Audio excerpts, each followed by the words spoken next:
Since 2003, a war has been taking place in Darfur, in the west of Sudan. During the violence, various ethnic groups were driven out of their land. Other people moved in and took over the land. In the 2010s, the original landowners returned and contested ownership. Farming in the region ceased during the conflict, and in early 2020 the Sudanese government intervened to return land to its original owners. On 12 July 2020, at least 9 people were killed and 20 injured in an armed attack on protesters carried out by unidentified armed militiamen riding motorbikes, camels and horses in the Fata Borno area of the Kutum locality, in North Darfur. The government, in reaction, decided to impose a state of emergency throughout the state. The witnesses further stated that the militias used light and heavy weapons and looted the town's market, after the withdrawal of the police forces.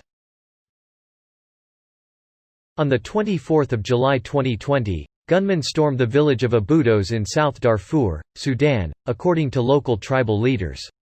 The attack left at least 20 people dead and another 22 were injured.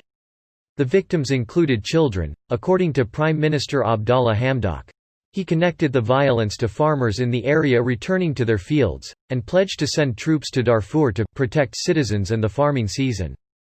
These troops would be spread across all of the Darfur region, and consist of both police and military units.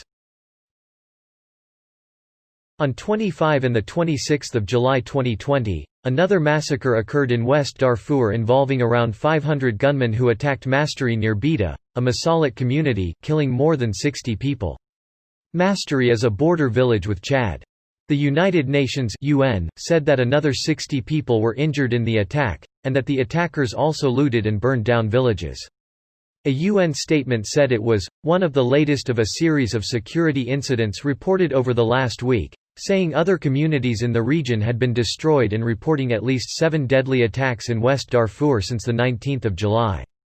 The UN have suggested the conflict relates to disputes over land ownership. After displacement in Darfur in the early 2000s, groups took over abandoned land. In recent years, persecuted groups have attempted to return to their land. No group has claimed the attacks.